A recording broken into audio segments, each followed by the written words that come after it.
자, 오늘 7번째 루소 문명 비판과 사회 계약이란 주제로 강의를 시작하겠습니다. 루소에 대한 이런저런 평가를 들어봤을 것입니다.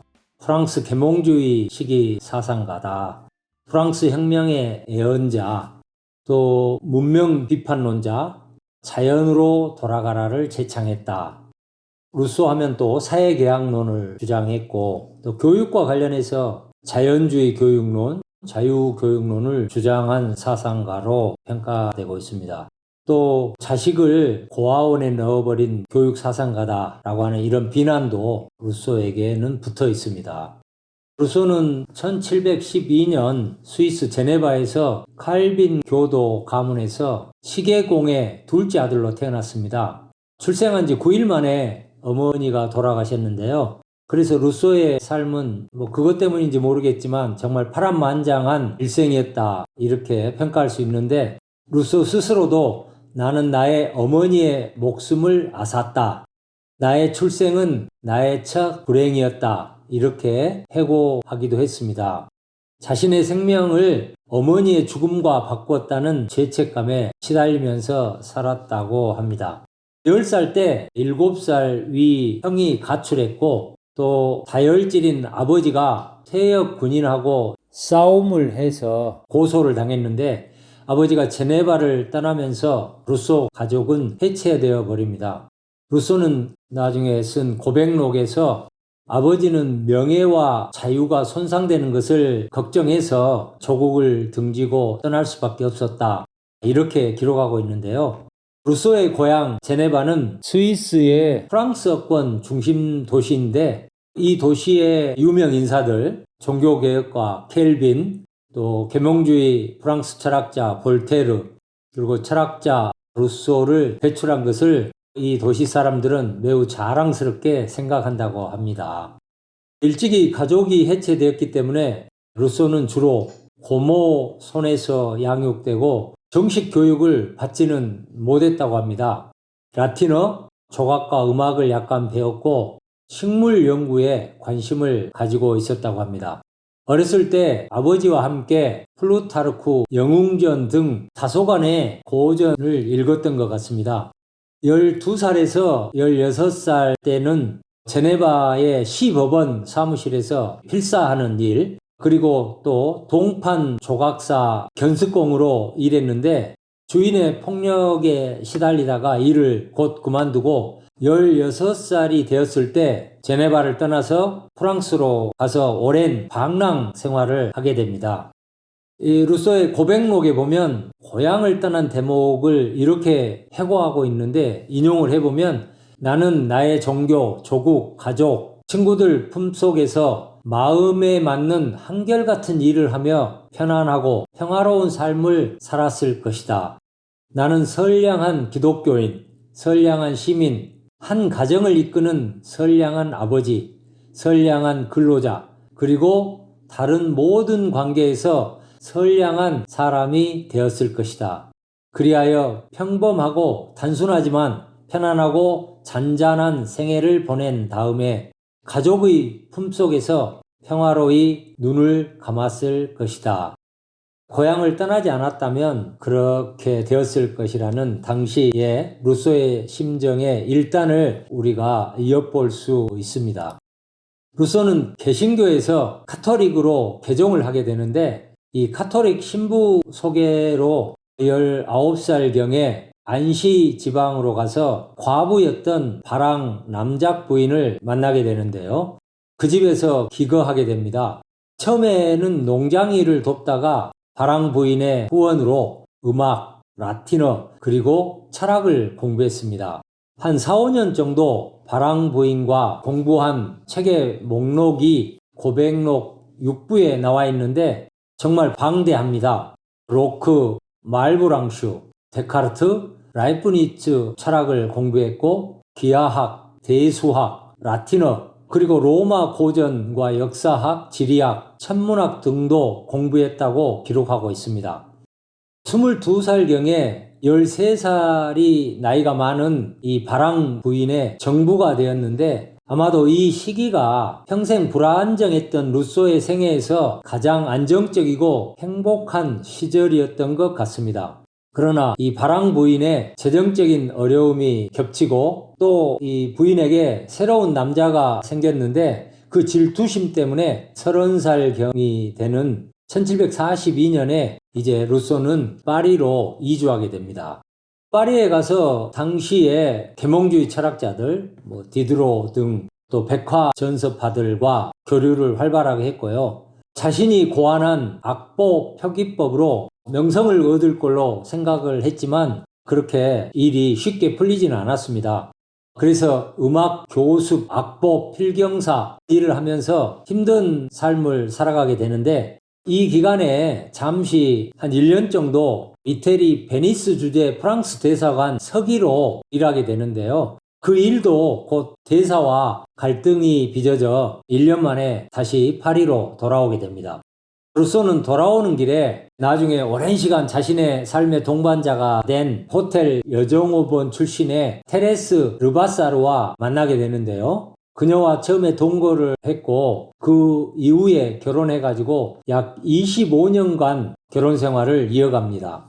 둘 사이에 5명의 아이를 낳았지만 경제적인 문제로 모두 고아원에 보냈습니다. 교육 이론가였지만 정작 자신의 자식들은 모두 고아원에 보낸 이론뿐인 교육 이론가, 허구적인 교육 이론가로 비난받는 구실이 되었다고 말할 수 있습니다. 1750년 38살 때 루소가 갑자기 세상의 주목을 받게 되는데 정말 유명 인사가 되는 사건이 일어납니다. 디종 아카데미라는 곳에서 학문과 예술의 진보가 도덕의 발달에 기여하는가 라고 하는 논문 현상 공모를 냈는데 루소가 이 학문과 예술론이라는 논문을 투고해서 당선이 되게 됩니다. 그러니까 어느 날 갑자기 음악가 루소가 우연히 이제 철학자가 되게 되는 것인데 실수로 된 철학자라는 말이 있기도 하죠. 이 일은 어떻게 됐냐면 루소가 디드로를 방문하기 위해서 찾아가는 길에 메르큐르 드 프랑스라는 잡지를 읽게 되는데 그 잡지 속에 현상 논문 공모가 있다는 것을 알게 됩니다. 그런데 주제를 보고 깜짝 놀라게 되고 엄청난 전율을 느꼈다고 합니다. 그래서 그 대목이 이렇게 묘사되어 있는데요. 너무 전율을 느껴서 제대로 서 있지도 못하고 신장로 나무 옆에 쓰러졌다. 그러니까 이 주제에 관해서 내가 정말 엄청난 어떤 주장과 생각을 펼칠 수 있겠다. 이런 생각이 번뜩 들었던 것이죠.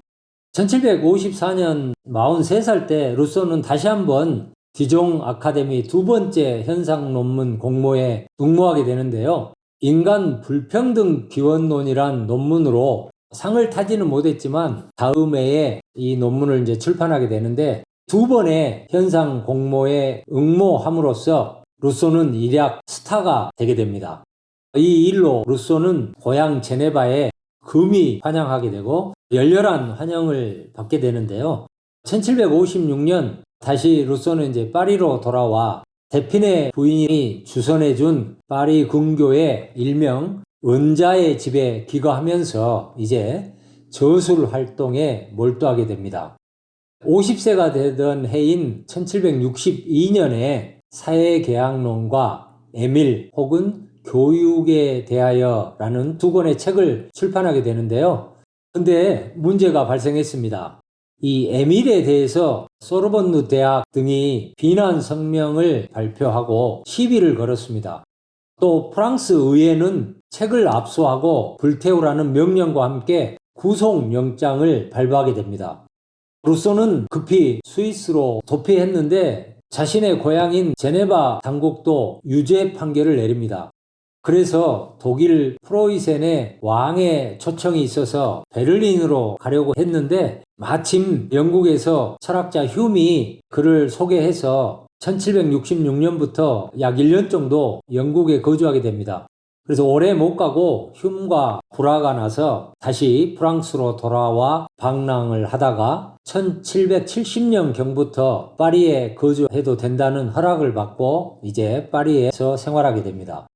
약 20년 동안 생각해서 3년 동안 써서 출간되었다는 에밀은 자연 중심 교육 이념을 제시해서 당시 프랑스 사회에 큰 반향을 불러일으켰습니다. 인간의 자유를 구속하고 인간의 본성을 타락시키는 이 문명을 비판하고 그에 대한 대안으로 이상적인 인간 교육을 주창했는데요. 당시 이 에밀의 영향력이 얼마나였는가라고 하는 것을 우리가 짐작해 볼 수 있는 것은 루이 16세의 왕비 마리 앙뚜아네트가 이 책을 읽고 농사를 짓고 우유 짜는 부인의 흉내를 냈다는 일화가 있는데 그걸 통해서 우리가 이 책의 영향력이 얼마나였는가를 짐작해 볼 수 있다는 것이죠. 루소는 자신의 그 마지막 생애 8년을 오늘날 루소 거리라고 불리는 파리에서 살면서 주로는 악보 베끼는 그런 일로 연명하였습니다. 말년에 루소는 나중에 루소가 죽고 난 다음에 발표된 고백록, 고독한 산책자의 꿈 등을 썼고요. 마지막 책을 끝마치지 못한 채 68세를 일기로 세상을 떠났습니다. 루소가 죽은 뒤에 파리 근교에 안장되었는데 나중에 프랑스 혁명의 정신적 지주로 추앙받아서 파리의 팡데용에 이장되어 프랑스인들이 기리는 국가 유공자의 반열에 오르게 됩니다. 이 팡데용이라고 하면 교회이고 위인들의 묘지 역할을 하는데요. 이 팡데용 입구에는 이런 말이 써 있다고 합니다. 조국이 위대한 사람들에게 사의를 표한다. 66년에 걸친 루소의 삶은 엄청난 방황의 연속이었습니다. 열광적인 활동에 투신했는가 하면 꿈속을 헤매는 것처럼 소일하거나 빈둥빈둥 게으름을 피우며 세월을 보내기도 했습니다.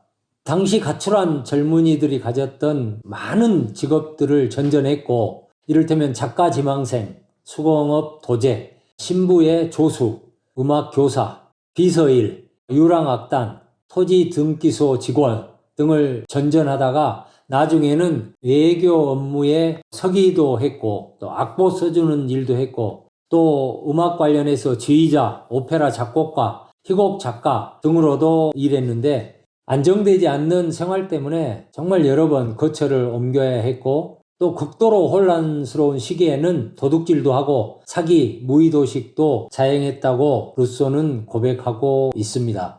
삶은 이렇게 파란만장했지만 루소는 오늘날 인류가 음미해야 될 많은 사상들을 우리에게 남겼는데요. 루소의 주요 사상을 그의 저서 학문예술론, 인간불평등 기원론, 사회계약론, 그리고 에밀의 주요 부분들을 다소 발췌해 가면서 설명해 보도록 하겠습니다. 디종 아카데미 당선작이라고 했죠. 학문예술론이라는 논문에서 루소는 학문과 예술 등 문화 문명의 발전과 인류의 행복이 어떤 연관을 갖는가라고 하는 질문에 자기 나름의 어떤 생각과 주장을 펼치게 되는데 루소의 주장은 한마디로 문화의 발전이 인류의 행복을 촉진하는 것이 아니라 망친다는 것이죠. 그런데 당시에 지배적인 생각은 인간이 자연적인 욕구를 억제하고 학문이나 예술이나 기술 등을 발전시키고 촉진한다면 문화가 융성하고 더불어서 인류가 행복해질 수 있다라고 하는 것이 지배적인 생각이었던 거죠. 루소는 학문과 예술이 인간이 자연적으로 타고난 그런 자유를 빼앗는다고 주장을 하는데 그 부분을 인용해 보도록 하겠습니다. 학문과 문해 그리고 예술은 사람들을 결박하고 있는 쇠사슬을 꽃다발로 치장함으로써 사람들에게서 타고난 자유의 감정을 질식시킨다. 학문과 예술이 사람들을 결박한 쇠사슬을 이렇게 미사역구로 치장해가지고 사람들의 자유의 감정을 질식시킨다는 거죠. 그리하여 자신의 애속을 사랑하게 만들므로써 그들을 언필징 개화한 국민으로 만들어낸다.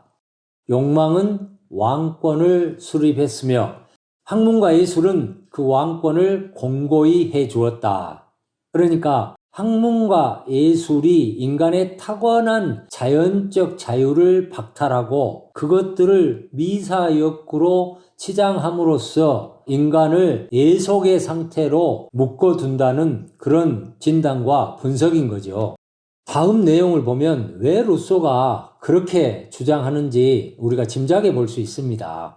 학문이 어떻게 탄생했는가? 이런 대목을 루소 나름의 분석을 우리가 엿볼 수 있는 대목인데요. 인용해 보면 인간이 쉬는 것을 싫어하는 어떤 신이 학문을 발명했다는 고대의 전설이 이집트에서 그리스로 전해진다는 거죠. 천문학은 미신에서 생겨났고 웅변술은 야망과 증오와 아첨과 거짓에서 생겨났다. 기하학은 탐욕에서 생겨났으며 물리학은 공연한 호기심에서 생겨났다. 그처럼 윤리학까지를 포함하여 모든 학문은 인간의 오만에서 생겨났다. 그러므로 학문과 예술이 우리의 미덕에서 생겨난 것이라면 그것의 이점에 대해 의심이 덜 갈 것이다. 학문과 예술이 인간의 미덕에서 발원한 것이라면 그 장점을 우리가 의심할 필요가 없지만 학문과 예술이라고 하는 것은 그 발원이 인간의 오만이라고 하는 것이죠. 여기서 루소는 학문의 발생 까닭을 미덕이 아니라 인간의 오만이라고 진단하고 있습니다. 그래서 학문은 이 무용함을 넘어서서 위험하기까지 하다고 주장하는데요. 예술은 자신의 양식이 되는 사치가 없다면 어떻게 될까? 그러니까 사치가 예술을 있게 한다는 거죠. 인간의 불의가 없다면 법학이 뭔 소용이 있을까? 폭군, 전쟁, 음모자들이 없다면 역사가 어떻게 있을까? 요컨대 보상도 없는 연구에 누가 자신의 삶을 다 바칠 수 있을까? 그래서 학문은 그것이 계획하는 목적에서 볼 때 무용한 것이지만 그보다는 학문이 불러일으키는 결과로 말미암아서 아주 위험한 부분이 많다는 거죠. 학문과 예술은 인간 사회, 풍속, 도덕을 타락시킨다는 거죠. 이것이 루소의 진단인데 이렇게 보면 우리의 미래 세대는 아마도 이렇게 기도하고 노래할 것이라고 루소는 말하는데요. 영혼의 지배자이신 전지전능의 신이시여 선조들의 유해한 예술과 지식에서 저희를 해방시켜 주소서. 저희에게 무지와 순진 그리고 가난을 되돌려 주소서. 이것만이 저희를 행복하게 해줄 수 있으며 또 이것만이 당신의 고귀한 은혜입니다. 그러니까 이 학문의 예술의 해악으로부터 해방되어서 오히려 무지와 순진 그리고 가난의 상태로 되돌아가는 것이 더 낫다라고 이렇게 기원을 하는 것입니다. 그렇다면 그 많은 학자들, 예술가들은 어떻게 해야 하는가? 루소의 생각은 매우 단호해 보입니다. 만일 학문과 예술의 발전이 우리 인간의 참된 행복에 아무런 기여도 하지 못했다면 또 그 학문과 예술의 발전이 풍속을 타락시키고 풍속의 타락이 다시 취향의 순수성을 훼손했다면 문필가로 성공을 거둘 수 없는 모든 사람들은 차라리 매정하게 문전박대해서 오히려 사회에 유익한 기술이라도 배워서 헌신하는 것이 더 바람직하고 또 평생 별 볼 일 없는 시인이나 기하학자로 살 바에야 훌륭한 직조 기술이나 배워서 그렇게 하는 것이 더 나을 수 있다는 그런 진단인데요. 굳이 학문이 필요하다면 아주 특정한 소수의 사람들에게 한정돼야 한다고 주장하는데요. 루소가 여기서 소수의 한정된 사람들이 누구인가가 매우 분명하게 드러나는데요.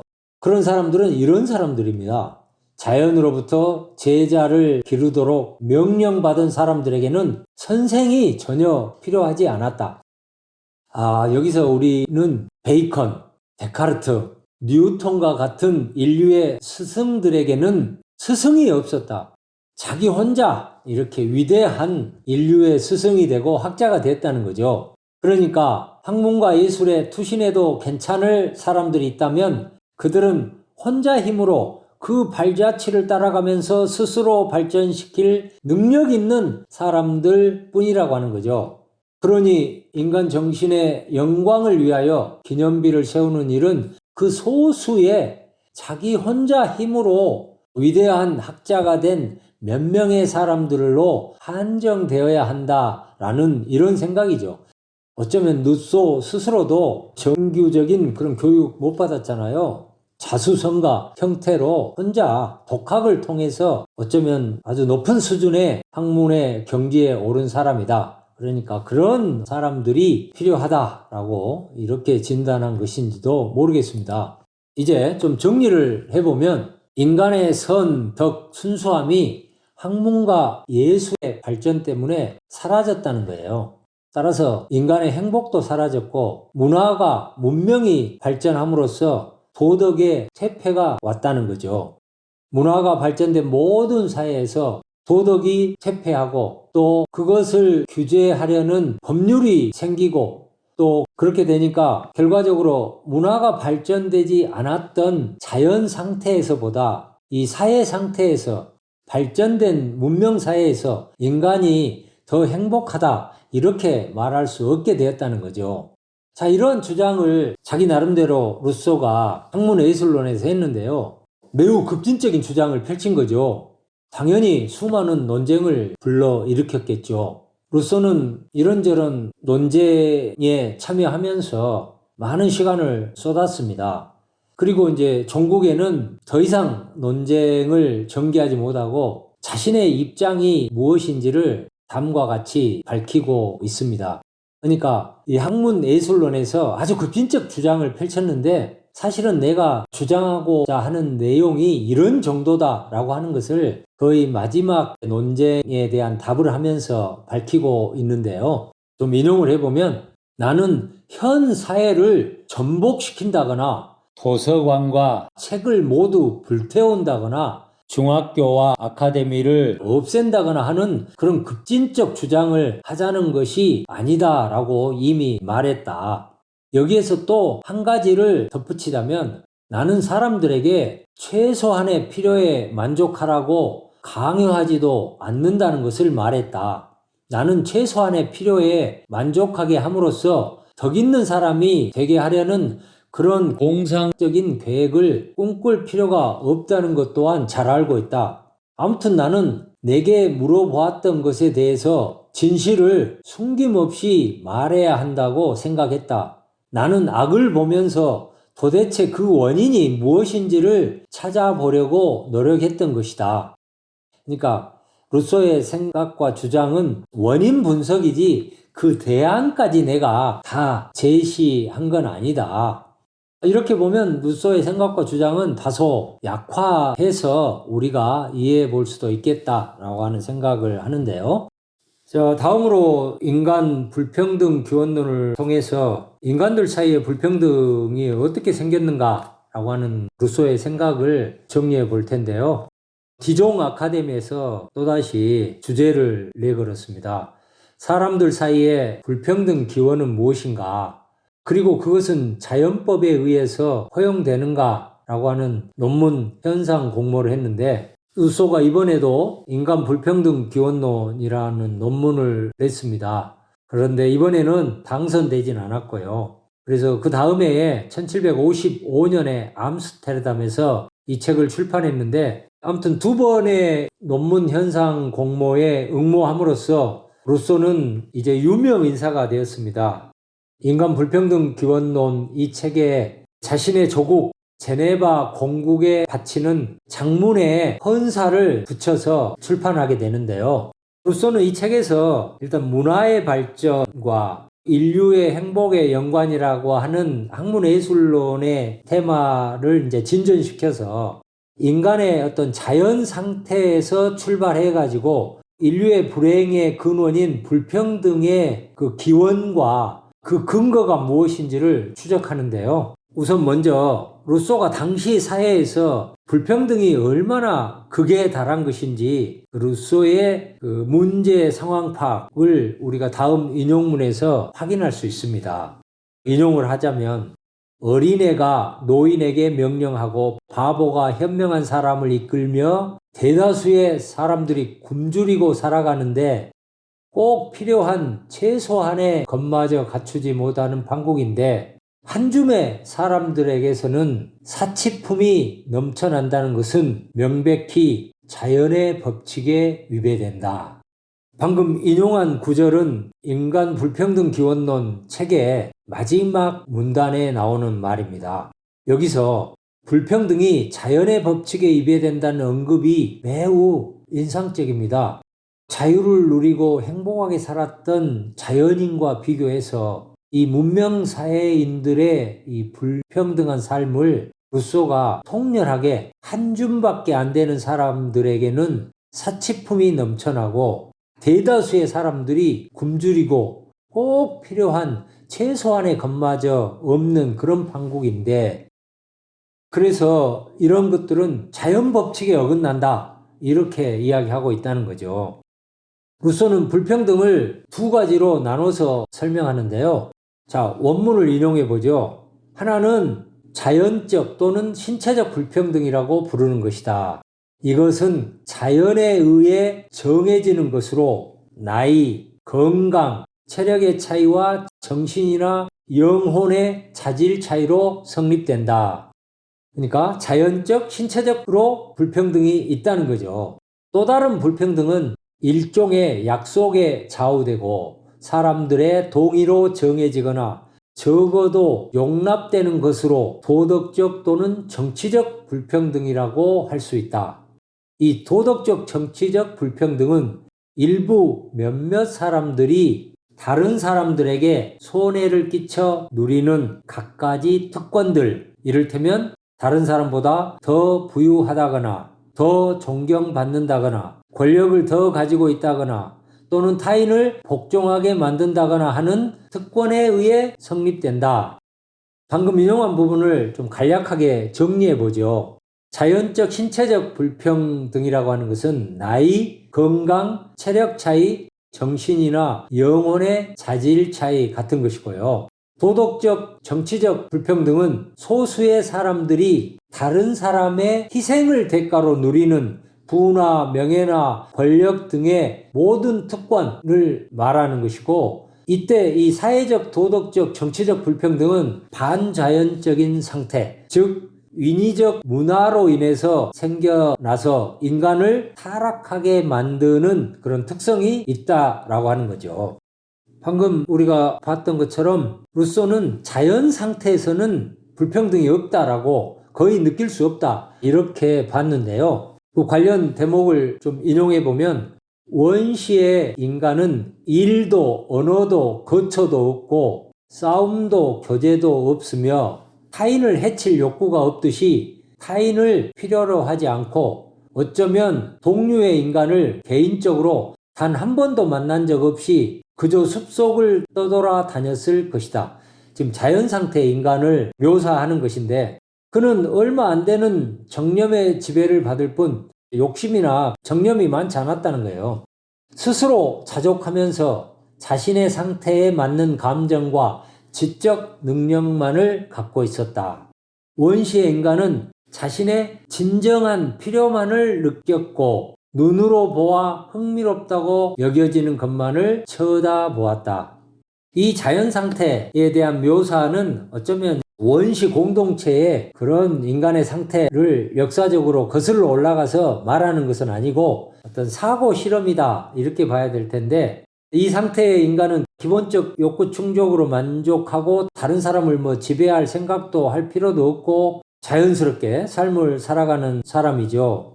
한마디로 최소한의 욕구만을 가지고 숲속에서 사는 그런 자연인에게 불평등이 있을 수가 있겠습니까? 그런 점에서 자연 상태는 낙원의 상태다. 그런데 이와 달리 우리가 홉스에게서 봤던 것처럼 홉스의 자연 상태는 어떤 상태였어요? 만인에 대한 투쟁 상태였잖아요. 이와 달리 루소의 자연 상태는 아주 평화로운 낙원의 상태다. 이런 어떤 서로 간의 차이가 있음을 우리가 알 수 있는데요. 원래 선한 인간으로부터 어떻게 인간이 이기심을 갖게 되었는가라고 하는 것을 설명하는 것은 대단히 대답하기 어려운 그런 질문입니다. 그런데 루소는 이 소유라고 하는 것에서 결국 불평등이 발생한다고 진단을 하면서 이렇게 말합니다. 어떤 땅에 울타리를 치고 이 땅은 내 것이다 라고 말하리라고 생각하고 다른 사람들이 또 그 말을 믿을 만큼 단순하다는 사실을 발견한 최초의 인간이 문명사회의 실질적인 창시자이다. 문장이 약간 꼬여있긴 한데 땅에 울타리를 두르고 이 땅은 내 것이다, 내 소유다 라고 말할 것을 생각하고 또 그 말을 믿을 만큼 사람들이 단순하다는 그것을 발견한 최초의 인간이 문명사회의 창시자다. 이렇게 지금 이야기를 하고 있는데 사유재산의 발생을 이야기하고 있는 거죠. 사유재산이 발생하고 또 그렇게 되면 땅을 가진 사람들에게 매여서 애속된 노동이 필요하고 그런 과정을 거쳐서 인간의 사회가 문명화되고 그렇게 되면 필연적으로 빈부격차가 발생하고 또 인간의 욕망 충돌이 야기되면서 이런 이제 사회 상태에서는 결국은 많이 가진 자들은 자신의 손실을 최소화하기 위해서 최선의 방책을 고안할 수밖에 없는데 그것이 바로 사회와 법률의 기원이 된다는 것이 루소의 분석입니다.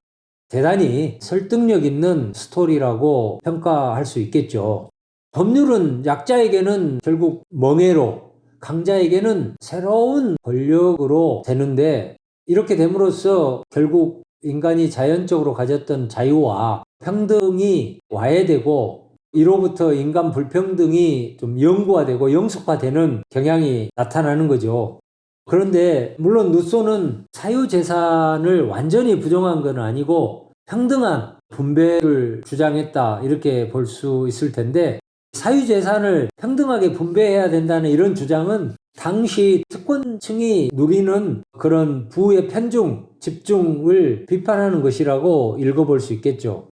루소에 따르면 인간은 원래 선하고 이기적 존재가 아닙니다. 이것이 루소의 출발점이에요. 그런데 이제 소유가 발생하고 또 이것이 문명화 과정에서 많이 양극화되고 이런 것들은 결국 인간 본성에서 기인하지는 않는다는 거죠.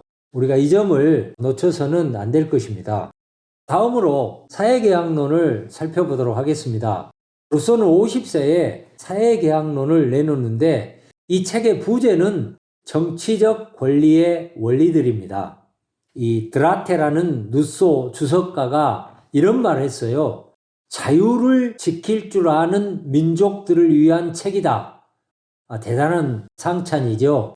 사회계약론이라는 책에서 루소는 자연 상태의 인간이 아니라 사회적 인간 그리고 정치적 제도와 권리에 대한 논의를 집중적으로 펼치고 있는데 인간이 자유로웠던 자연 상태를 전제하면서 루소는 이러한 원시적 자유가 더 이상 이제 존재하지 않는 현재의 사회적 질서를 우리가 어떻게 정당화할 수 있는가라고 하는 이 문제에 대한 답을 찾으려고 하는데 결국 사회 또는 국가가 개인들 간의 계약을 통해서 성립된다는 사회계약 이론을 제시한 것이죠.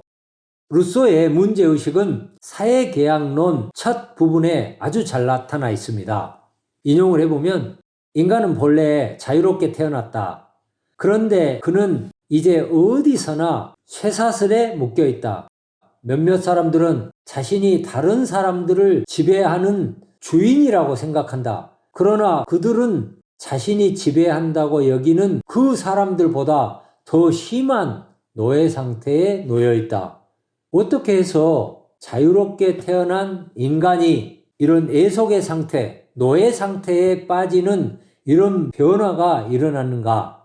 사회의 질서는 다른 모든 질서의 토대가 되는 신성한 법이다. 이 법은 자연에서 도출되지 않고 그것은 계약에 근거한다. 자, 인간은 원래 자연 상태에서 자유롭게 태어났고 자유로운 그런 존재였는데 이제 어느 순간에 사람들은 이제 예속의 상태, 노예의 상태가 됐다라고 하는 거죠.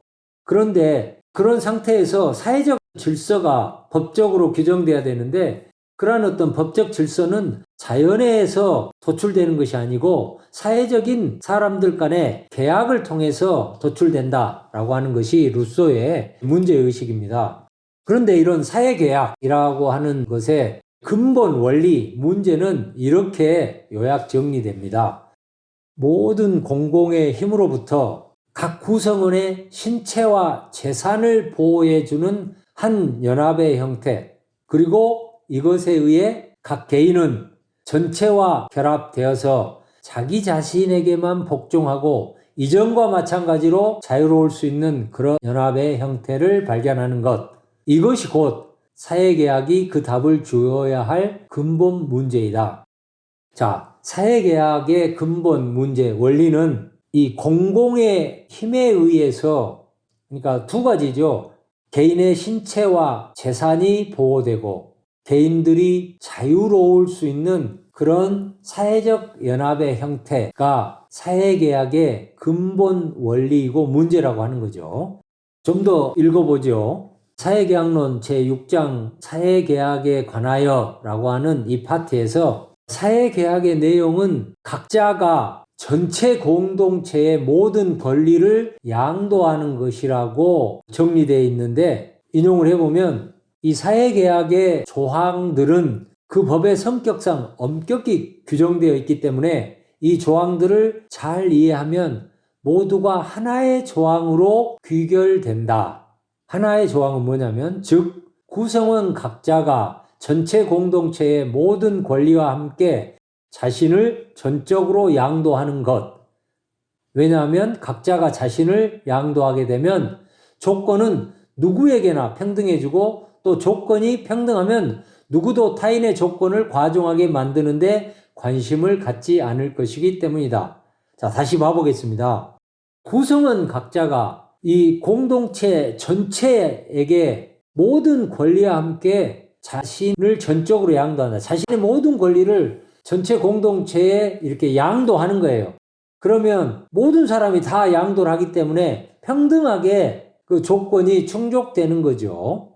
조금 더 설명을 들어보면 각자가 자신을 전체에 양도함으로써 그렇게 되면 결국 아무에게도 양도하지 않는다. 그리고 구성원은 누구나 남에게 양도하는 자신에 대한 권리와 동일한 권리를 남에 대해 획득하는 것이므로 이해가 되죠. 내가 남에게 양도한다면 남도 나에게 양도하기 때문에 서로 상호 관계가 형성되는 거죠.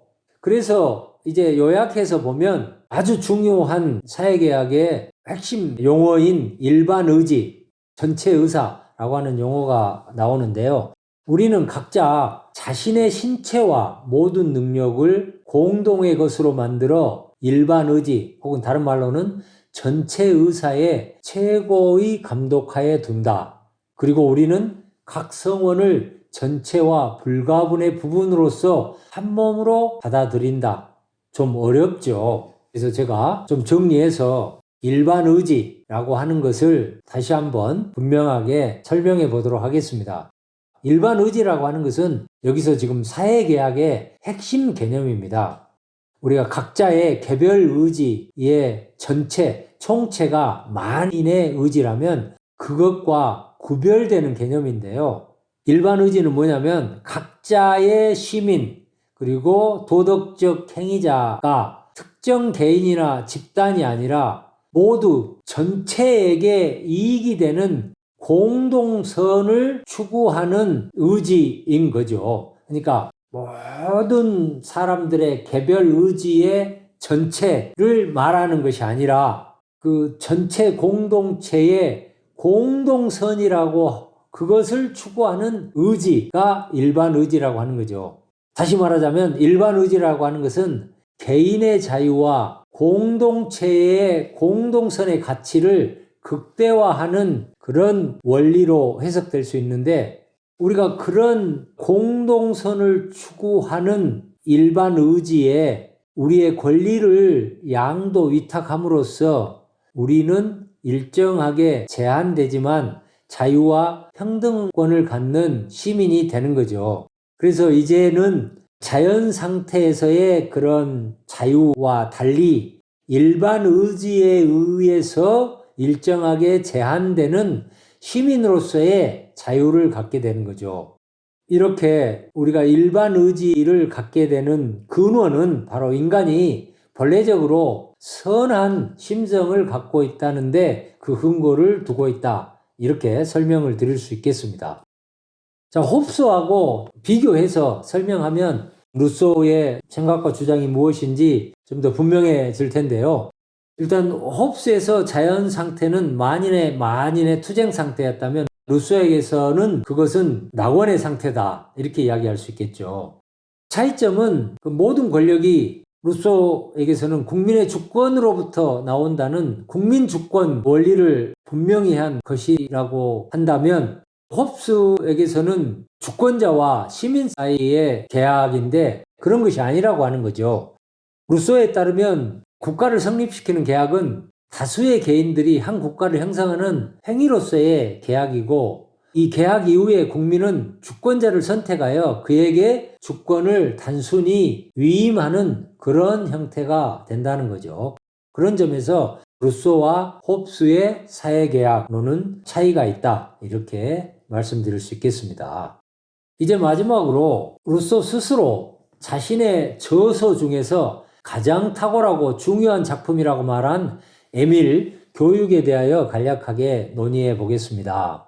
50살에 에밀 혹은 교육에 대하여 라는 책을 냈는데 앞에서 설명했던 것처럼 소르본느 대학이 성명서를 냈고 프랑스 의회가 배포 금지, 루소 체포령 등을 냈는데요. 이 책은 또한 자식을 고아원에 넣어버린 교육 사상가다라고 하는 그런 비난에 직면하는 책이기도 하고 또 문명화된 사회학에 물들지 않고 자연 상태의 순수성을 잘 유지해 나가는 것을 교육의 과제로 삼고 있는 책이기도 한데요. 일단 이 에밀의 출발점은 이렇게 되어 있습니다. 인용을 해보면 조물주는 모든 것을 선하게 창조했으나 인간의 손길이 닿으면서 모든 것은 타락하게 되었다. 인간은 어떤 땅에 다른 땅의 산물을 재배하거나 이 나무에 저 나무에 열매를 맺게 하려고 애쓴다. 인간은 기후와 구성 요소 및 계절을 뒤섞어버리고 자신이 소유한 개, 말, 노예를 불구로 만든다. 인간은 자연이 만들어 놓은 것을 그대로 놓아두길 원하지 않는다. 인간은 심지어 같은 인간조차 자신에게 순종해야 하는 승마용 말이나 집주인의 취향에 따라 휘어질 수밖에 없는 정원수와 같은 존재로 바꿔버린다. 인간의 손길이 닿으면서 모든 것이 이렇게 변하고 타락하게 된다라고 하는 루소의 생각의 출발점의 일단을 우리가 엿볼 수 있는데요. 루소는 이 교육과 관련해서 인간의 어떤 교육이 필요하다는 것을 역설하면서 교육을 세 가지 종류로 나누어 설명합니다. 우리는 연약한 존재로 태어나 힘을 필요로 한다. 우리는 아무것도 없는 상태에서 태어나 도움을 필요로 한다. 우리는 어리석은 존재로 태어나 분별력을 필요로 한다. 우리가 태어날 때 지니지 못한 모든 것과 성장하면서 필요로 한 모든 것은 교육을 통해서 부여된다. 이러한 교육은 자연이나 인간 혹은 사물을 통해서 이루어진다. 우리의 능력과 신체 조직을 내적으로 성장시키는 것은 자연의 교육이다. 이러한 성장을 활용하는 방법을 알려주는 것은 인간의 교육이다. 우리에게 자극을 주는 물체들을 직접 체험함으로써 얻는 것은 사물의 교육이다. 여기서 자연의 교육, 인간의 교육, 사물의 교육 이렇게 이야기를 했는데 우리의 어떤 능력, 신체적 조직을 성장시키는 것은 자연스러운 자연의 과정이라고 하는 거죠. 근데 이러한 것들을 활용하는 이런 방법이 주된 인간 교육인데 어떤 교육이 좋은 교육인가? 그것은 한마디로 이야기하면 루소는 인간이 되는 교육이다. 인간 교육이 좋은 교육이다. 이렇게 설파를 했는데, 자연의 질서 속에 모든 사람은 평등하며 모든 사람에게 공통적으로 부여된 소명은 인간의 신분, 곧 인간이 되는 것이다. 따라서 인간이 되도록 제대로 배운 사람이라면 누구나 인간과 관련된 어떤 직업도 감당하지 못할 일이 없을 것이다. 그러니까 인간이 되면, 인간 교육을 시키면 직업적인 어떤 교육 이런 거 필요 없이 누구나 이런저런 직업적 활동을 할 수 있다라고 하는 거죠. 아마 루소, 아까 우리가 앞에서 봤던 것처럼 정말 다양한 종류의 직업 활동을 한 사람이잖아요. 우리가 진정으로 배워야 할 것은 인간의 조건에 관한 것이다. 나는 우리 중 인생의 좋은 일과 나쁜 일을 가장 잘 견뎌낼 줄 아는 사람이 가장 훌륭한 교육을 받은 사람이라고 생각한다. 이렇게 교육의 종류, 교육에 대한 어떤 본질적인 특성을 이야기한 다음에 교육의 방법에 대해서도 루소가 이야기를 했는데요. 루소가 주창한 교육의 방법은 적극적이라기보다는 다소간 소극적 교육, 자유중심 교육, 어쩌면 교육하지 않는 교육을 말했다고 볼 수 있는데, 물론 소극적 교육이라고 하면 아무것도 하지 않는 그런 뜻이 아니고요. 섣불리 교훈, 미덕 이런 것을 교육 대상자들한테 일방적으로 주입하면 안 되고, 자연스럽게 그 나이에 따라서 성장하고 또 장차 습득하게 될 지식 능력을 자유롭게 길러주는 것이 교육의 방법이 돼야 된다는 거죠. 그러니까 어린이의 성장 순서와 그런 것을 고려하여 자연적 이치에 따라서 순차적으로 발달하는 인간의 능력을 연구하는 그런 측면, 오늘날 우리가 이런 것을 발달 심리학이라고 하는데, 이런 어떤 접근에서 루소는 일정하게는 교육학적인 선구자로 평가될 수도 있겠습니다. 자, 여기까지 대체적으로 제가 쭉 루소의 주요한 생각과 주장들을, 주요 저술들을 중심으로 발췌해 가면서 설명을 드렸었는데요. 이제 마지막으로 루소 고백록 마지막 문장을 한번 음미해 보고자 합니다. 나는 진실을 말했습니다. 만약 어떤 사람이 내가 방금 진술한 것과 상반된 것을 알고 있다면 그것이 아무리 입증되었다 하더라도 그가 알고 있는 것은 거짓과 중상모략입니다. 나로서는 소리 높여 그리고 꺼리낌 없이 다음과 같이 선언하겠습니다. 어느 누구든지 심지어 내 저서를 읽지 않았더라도 자기 자신의 눈으로 내 천성, 내 성격, 내 품행, 내 성향, 내 즐거움, 내 습관을 검토하고 나서 나를 부정직한 사람이라고 생각할 수 있는 자가 있다면 그런 자야말로 숨통을 끊어놓아야 할 인간입니다. 상당히 섬뜩하게 자신에 대해서 이렇게 읽고 또 아는 사람이 자신을 부정직한 사람이다 라고 이렇게 말한다면 그것은 용납할 수 없다 라는 이야기인데요. 루소는 자기의 인생서인 고백록 속에서 좋은 일, 나쁜 일, 긍정적인 일, 부정적인 일을 가감없이 이렇게 썼다고 합니다. 그렇기 때문에 아마도 자기는 정직한 사람이다 라고 하는 이런 주장을 하는 것 같습니다. 자, 오늘은 여기까지 말씀드리겠습니다. 경청해 주셔서 감사합니다.